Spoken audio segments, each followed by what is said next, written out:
Hello beautiful soul! Welcome back to my channel. This is my channel for Japan, Kabayan Aris. This reading is for you. April 19 to 25, 2026. Maraming salamat mula sa mga subscriber, new subscriber, cross-watcher, at sa mga bagong pasok dyan. Welcome na welcome kayo sa bahay ni Ate Aimee.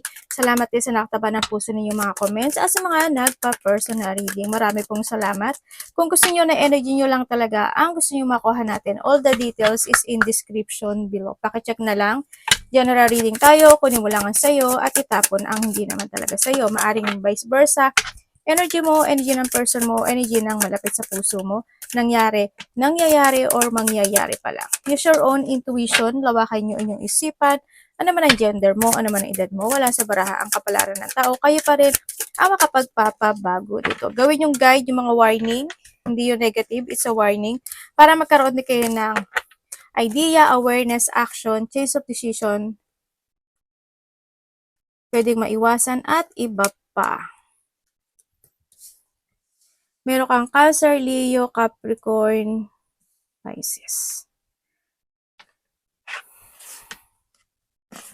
Okay. Okay. May mga kasiyahan na magaganap o mangyayari. Or meron kang ikasisiya, no? Na sitwasyon sa nakikita ko dito. Sa iba ganon. Nagkakaroon ng delay pero makakamit ito. Ang sinasabi, no, Aris. And then also is may buntis. Or may manganganak or mabubuntis. Sa iba naman sa inyo, is hindi na talaga pwede kasi pwedeng may edad na rin kayo, no? Sa iba. Sa iba naman sa inyo is may tao may buntis. Or mabubuntis, mga anak, parang ganun. Pwede rin siya kasi sa mga alaga yung hayop, no? Sa iba sa inyo. May tao na mataas ang ego. Ako nakikita sa inyo. May matanda ako nakikita. Pwedeng yung matanda na iyon, mataas ang ego. Or may mas bata sa iyo na may mataas ang ego. Or pwede rin kasi ito is may tao, sa iba naman kasi is may tao na inihiwalay niya yung sarili niya. Pwedeng this is you or someone is connected sa iyo, pwedeng anak mo, pwedeng mas matanda sa iyo or yung mga ganung sitwasyon. Parang nagkakaroon kasi ng distance or pwede ikaw ito nagkakaroon ng distance or pwede ikaw to nagkaroon ka ng distance, dumistance ka muna o kaya is lumayo, inihiwalay yung sarili sa iba. Parang may taong gano'n, ano, ako nakikita dito. And then, may mga opportunity na mag-open sa iyo, Aris. Yun ang nakikita ko sa iyo dito. Ano? May mga door na mag-open sa iyo or maybe sa iba sa inyo, this is your idea.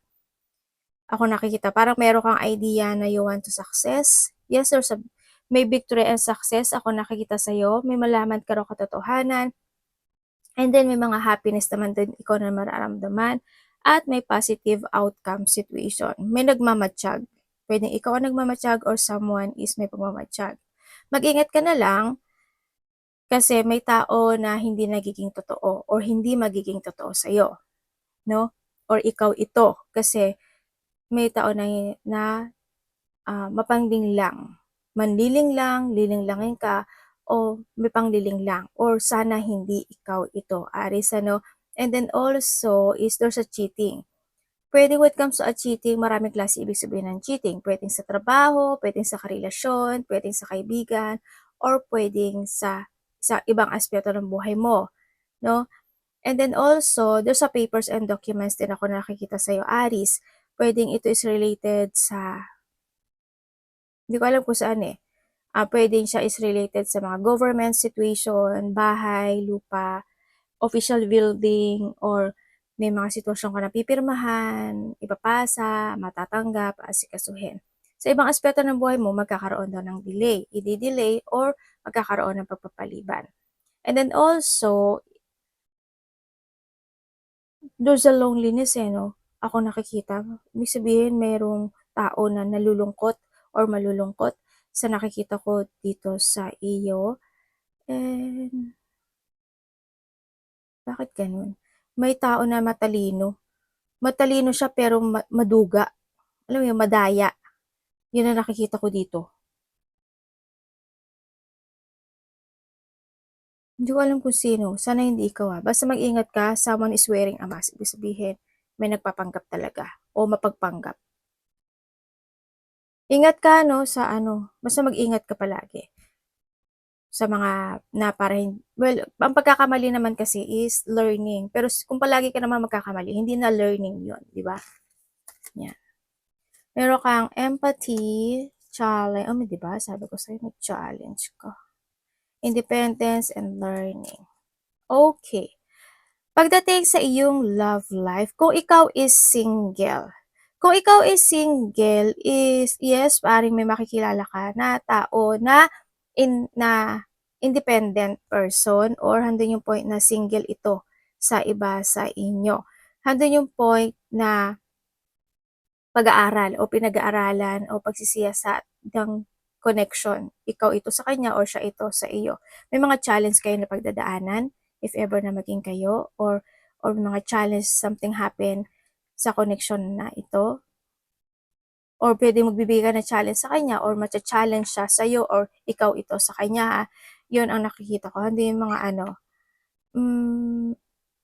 isa sa inyo very understanding sa nakikita ko dito. Nandun yung strengths, no?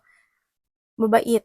And then kung kayo naman is pero pag-aralan mo maigi ha, ang nakita ko dito, pag-isipan mo maigi, yung mga bago diyan, 'no? Kasi mas maganda na kung okay ba siya, ganyan, ganyan, huwag kang magpabigla-bigla.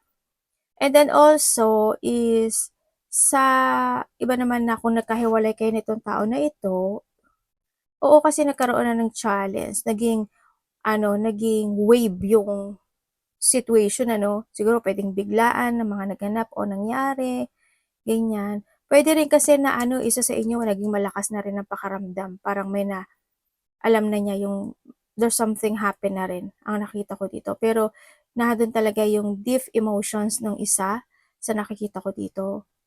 Yan, naging giving or understanding yung isa sa inyo.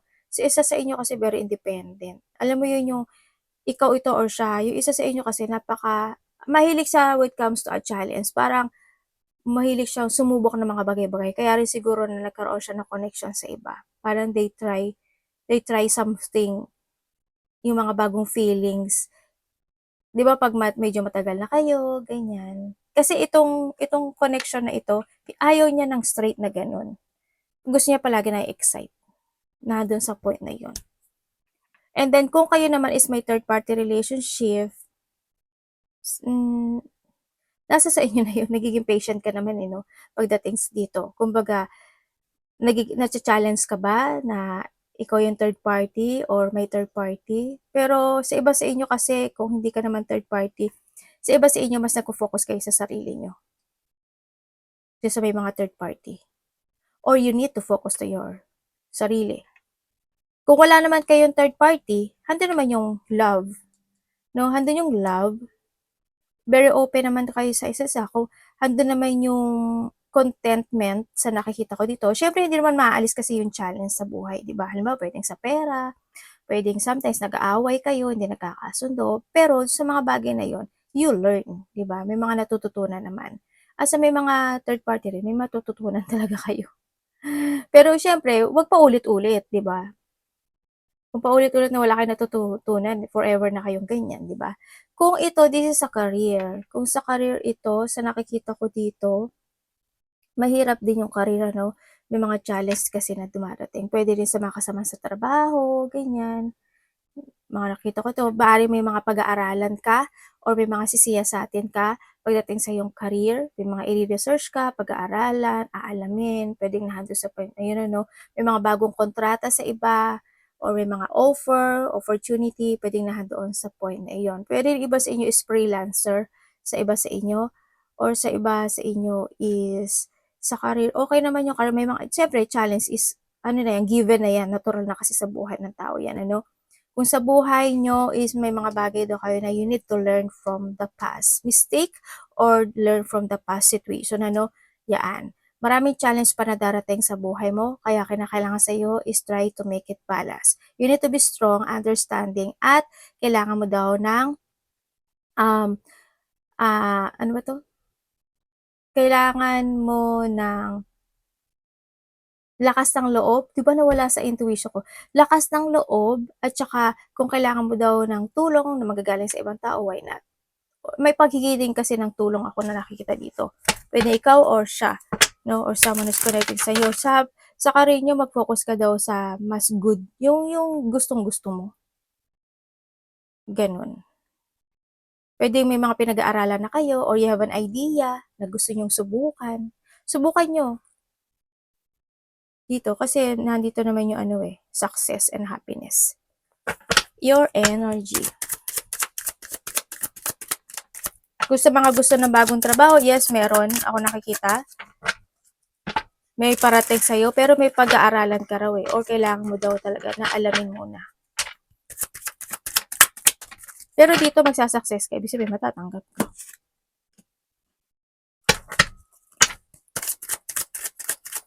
Sa iba, kung sa mga ano yan, mga company, ingat ka lang.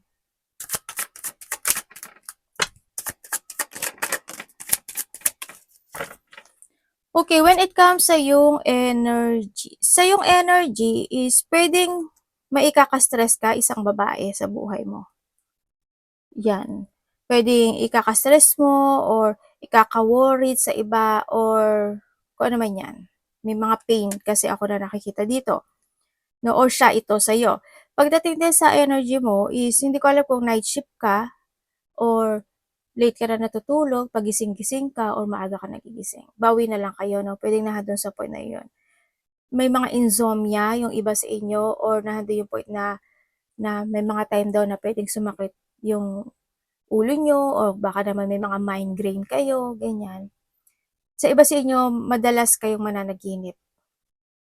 May mga either nightmare siya or may mga panaginip na ikakasiya mo, pwedeng na doon sa point na iyon. Energy mo, happy ka naman sa nakita ko dito. Mas may mga sitwasyon ka na ginagawa mo talaga, iniisip, pero may nakakapagpapabothered sa'yo. Hindi ko alam why. Pwedeng may mga inumpisahan ka ngayon o may mga ginagawa ka o mga nakapagpapabothered na iniisip mo sa sarili mo. Yun ang nakikita ko sa'yo dito.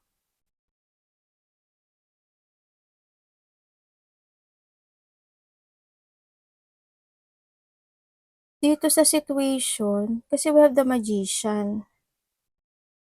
Kahit saan ka naman kasi ilagay, Aris, pwede ka. Pwede ka, kahit saan ka ilagay, pwede ka kasi you have the Magician. Yun ang nakikita ko sa'yo dito. Challenger ka rin naman. Tingnan natin ang parating.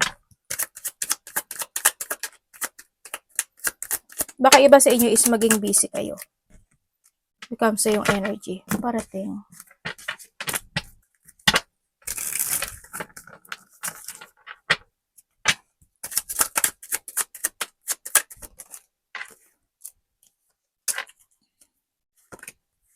Uy.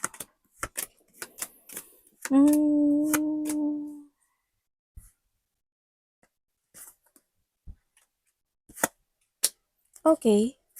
Parating sa'yo,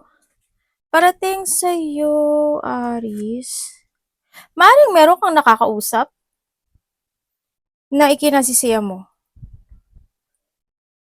Yan, ang parating sa'yo may mga celebration, abundance, iba dito is may ikinasisiya ka nakausap, kasama, yan. And then also, parating din sa iyo is, merong gift, ako na nakikita, maybe you receiving a gift, love, support, tulong, or ikaw ito sa kanya, vice versa. No, ikaw yung magbibigay noon. May papasok na pera sa iyo, sa iba sa inyo, and also, ang nakikita ko sa iyo dito, merong hiling. May kahilingan ka na matutupad. Wealth and prosperity is coming. Sa nakikita ko sa'yo dito. Teka lang, nangangati ulo. Nangangati batok ni mami. Pero alam mo, may hindi ka nakikita na darating sa'yo Frustration. Pwede siya sa pera. Pwede siya sa isang lalaki. Basta mapofocus ka daw sa frustration or mapofocus ka sa painful ng sitwasyon or pwede rin kasi ito is malilito ka. Yan, may mga pagkalito sitwasyon sa iba. Yun ang nakikita ko dito. May mga papers and documents din ako na nakikita sa iyo. Pwede may mga pag-uusapan kayo related to, tulad ng sabi ko kanina, di ba? May papers and documents ako na nakikita sa iyo. Yun. And then also, may mga iwo-workout ka daw may tao dito na nagbibigay ng effort sa iyo or you giving your effort with something. Yun ang nakikita ko dito. May matanda. Pwede mas matanda ito sa'yo or ikaw ito. Kasi may tao kasi nagbibigay ng effort sa'yo eh. Or ikaw ito sa kanya. Yun ang parating sa iyo. Magkakaroon ng mga union. Sa iba dito, mga bagong trabaho ito, ganyan. Or maybe pang umaga, pang gabi, pang tanghali, section 1, section 2, may mga paglipat na sitwasyon ako na nakikita sa iyo. Magkakaroon ng clarity sa isang sitwasyon sa buhay mo na hindi mo pala kayang bitiwan. Ano yun? Ano yun? Ano yung hindi mo kayang bitiwan? Parang you still holding the situation eh, na hindi mo kayang i-let go. Pero nagkakaroon ka ng pag-iisip pero hindi mo pa rin kayang ma-let go. Alam mo yun? OMG. Medyo ano kayo, no? Madami kayong challenge talaga. Dapat iwasan ni Aris. Uy. 9.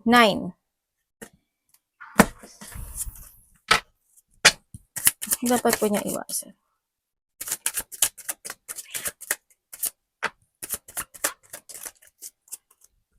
Okay. Okay, dapat mong iwasan. We have that dito.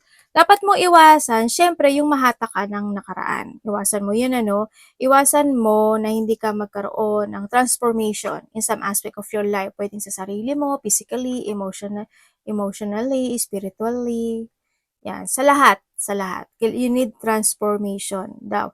Iwasan mo daw, syempre, yung mapanghinaan ka ng loob, ganyan. And then also kung may mga bagay o sitwasyon na sa tingin mo may stagnant ka doon, sa tingin mo hindi ka magsasucess doon, let it go or mag-change ka ng decision. And then syempre, transition needed talaga. Tsaka let go yung mga dapat let go, ayusin ang mga dapat ayusin. No? Umiwas ka sa mga ikaka-stress mo, ganyan, ikaka-worried mo, ikaka-anxiety mo, yung mga ganyan. Yun ang nakikita ko sa iyo dito. Kailangan mo ding ilaya yung sarili mo sa isang sitwasyon sa buhay kasi maraming mag-open na door para sa iyo, Aris. Ano? Yun ang nakikita ko sa iyo dito. Magkakaroon ka nga ng resetting eh. Basta keep moving to reach your goal lang daw ang sinasabi dito. May mga achievement, recognition na magaganap o mangyari sa iba. Dito iba travel. May travel kayo? Malayo o malapit yan? Parang you thinking about traveling, mapag-uusapan ng traveling. But devil. Ay, may devil. Ingat ka. May tao na may masamang pakay sa'yo. Pwede rin ito isa third party relationship Magkakaroon ka ng kadiling na masama. Money po ni Aris. Or may kadiling ka na. Or maybe partnership ito. Money. Maging matalino kayo sa pagdating sa pera. O sa mga kontrata, ganyan. Sa mga makakausap.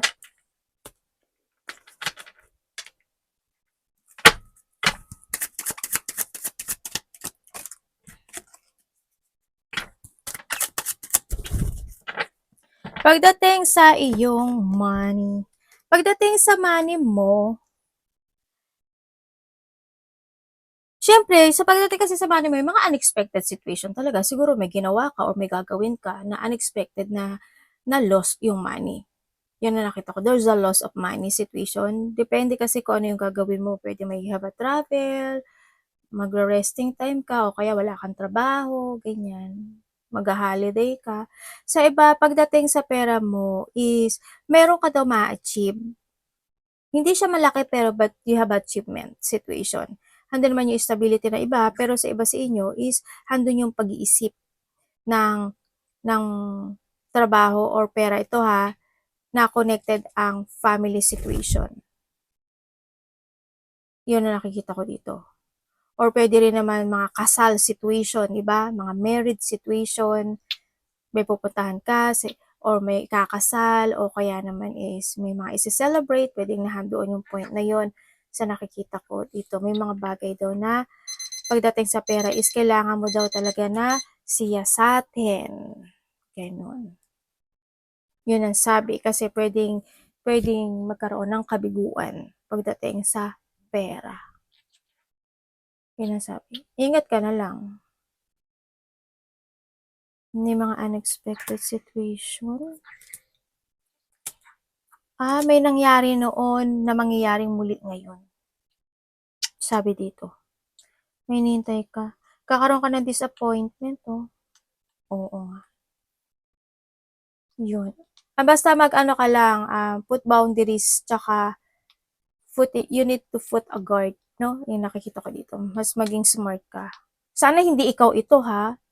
Yan. Arigato namaste. God bless.